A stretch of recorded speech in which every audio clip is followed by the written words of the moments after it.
Hello बच्चों, let's see the question and the question is which one is the wrong statement. मतलब यहाँ पर बेटा हमारे पास चार स्टेटमेंट है, ये बताने इसमें से कौन सा स्टेटमेंट जो है वो आपका रॉन्ग है। चलिए इसको सॉल्व करते हैं। The uncertainty principle is delta E into delta T का आपका प्रोडक्ट जो है वो आपका greater than equal to H by four pi है। ये बेटा बिल्कुल स्टेटमेंट आपका सही है।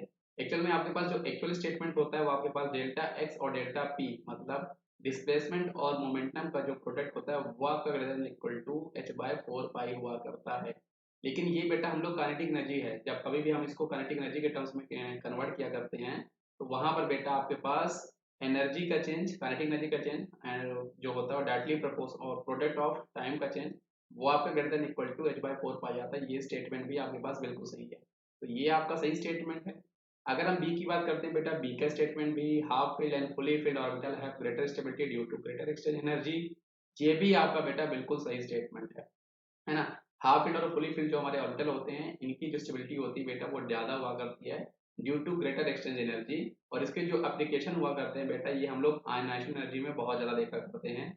जैसे आपका नाइट्रोजन जो है वो ऑक्सीजन से ज्यादा उसकी आयनाइजेशन एनर्जी होती है। रीजन क्योंकि नाइट्रोजन में क्या होता है, वहां पे आपके पास हाफ फील्ड ऑर्बिटल हुआ करते हैं पी में।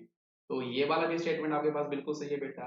हम लोग थर्ड स्टेटमेंट की बात करते हैं बेटा कि the energy of 2s orbital is less than energy of 2p orbital in case of hydrogen like atom। और यही स्टेटमेंट जो है बेटा ये आपका क्वेश्चन का रॉन्ग स्टेटमेंट है और इस क्वेश्चन के लिए सही जवाब हो जाएगा।